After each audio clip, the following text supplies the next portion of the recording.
दर्शक बंधु नमस्कार। संसार सार कथा जड़ और चेतन कदापि मिशंती नहीं एवं मिशिपारे नहीं कारण शरीर और आत्मा होती भिन्न। शरीर प्रकृतिर होता स्थले आत्मा परमात्मा परमात्मा और प्रकृति केवे मिशिपारे नहीं तेणु ए दुहे अलगा। से भाई आत्मा शरीर केवे मिशिपारे नहीं कारण ए दुहे अलगा। शरीर और आत्मार संबंध मिथ्या। अमावास्या रात्रे सूर्य सहित मिलन जेपरी असंभव चेतना सहित जड़ संबंध सेपरी असंभव। जड़ और चेतना अर्थात शरीर और आत्मार संबंध जदि मिथ्या ताहले ताको छाड़िबा दुष्कर हेउछि काहेकि कष्टसाध्य काहेकि जड़ और चेतन अर्थात शरीर और आत्मार संबंध मिथ्या होइते मध्य आपण निजे जड़ और चेतन प्रभाव को महत्व प्रदान करथारु आपण को छाड़िबा कष्टसाध्य हेउजिबा को मन रखा कष्टसाध्य होछि। अतएव आज ही निजे विवेक उपर महत्व प्रदान करी विवेक द्वारा विचार करी हृदय सही सत्य को स्वीकार करिया पड़ियो मानिया पड़ियो जे शरीर संसार सहित आमर कौन संबंध नहीं संपर्क नहीं। आमर परमात्मा सहित संबंध संपर्क रही अछि। शरीर को नहीं भोग कर इच्छा कामना हुए। स्वरूप को नहीं तत्व संबंध इच्छा हुए। परमात्मा को नहीं प्रेम प्राप्ति प्रेम पाइबार इच्छा अभिलाष जागृत हुए।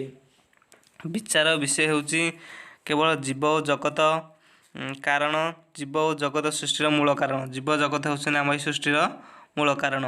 जीव जगत रचना हेबार सृष्टि होइछि। तेणु सृष्टि दुईटी विचार विषय जीव और जगत। जहाँ विषय आम किछिटा जानी थाउ बा किछिटा जानि न थाउ ताहारी उपरे ही विचार करा जाई पारिबो कारण यह उपरे विचार करिया द्वारा यह विषय आउ किछि कथा आम जानि पारिबा। कारण कौन सी जिनिस उपरे गवेषणा बा आलोचना बा अनुध्यान करिया द्वारा से जिनिस विषय आमको किसी अधिक परिमाण तथ्य मिल पार। किंतु जहाँ विषय रे आम कि जानी ना जहाँ को केबे आम देखी ना बा अनुभव कर केवल जहाँ किसी परिमाण अनुभव करचु तांको उपरे केवल श्रद्धा विश्वास ही करा जाई पारिबो कारण आम तांको देखी ना तेणु तांको उपरे श्रद्धा विश्वास ही करा जाई पारिबो। निजे निजे कथा श्रद्धा और विश्वास को कहीं नष्ट करी पारिबे नहीं। आमर भगवान को ऊपर विश्वास को कहीं भी आसिले आम ठारू छड़े नहीं पारे ना नष्ट कर दे पारे नहीं। कारण तुम्हें जदि प्रकृति में श्रद्धा चित्तरे श्रद्धा विश्वास को नहीं ईश्वर को प्रार्थना करी अवश्य बा ईश्वर को जदि तुम ईश्वर ऊपर विश्वास रख निहाती तुमर कामना निहाती पूरण हम। ईश्वर को आम आदम जानीपर ना किंतु न मानि भी रहीपर ना कारण जन को गुरु बा भगवान न मानिया द्वारा विश्वास न रखा द्वारा आम संसार में रहा कष्टसाध्य। कारण संसार में रहा हेले आमको जन को भगवान बा गुरु रूपे मानिबा को हेबो। संसार में जेते धर्मावलंबी अच्छा जेते संप्रदाय लोक अच्छा जेते सब धर्म रही समस्त कहीं ना कहीं भगवान रही आ धर्मगुरु रही। जपरी हिंदू मानकर भगवान होती जगन्नाथ आउ 33 कोटी देवता। मुसलमान मानकर आल्ला ख्रीस्टियान मानकर जीशु ख्रीष्ट।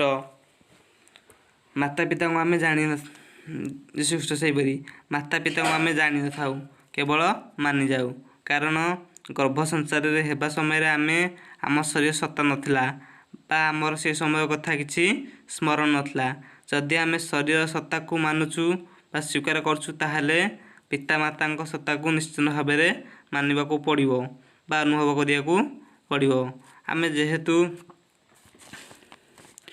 अच्छु तेणु आमर कहीं माता पिता निश्चिंत अच्छा कार्य यदि तार कार्य अच्छी यदि तार कारण मध्य अच्छी सेपरि आम निजे अच्छु ताहले ईश्वर मध्य अच्छन्ति।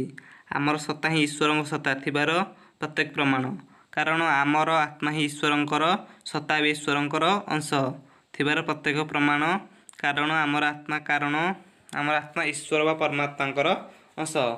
परमात्मा आत्मा को सृष्टि करछन्ति तेणु जेहेतु आत्मा अच्छी तार स्रष्टा परमात्मा मध्य रही तेणु आम परमात्मा को मानिबा को पड़ो विश्वास करिया को पड़ो आमको भगवान को मानिया को पड़ो। एथुरु प्रमाणित जे परमात्मा रही आत्मा यार प्रमाण आत्मा रही माने तार किछि परमात्मा मध्य रही। मनुष्य तथा वैज्ञानिक माने जदि गवेषणा करी आत्मा विषय किछि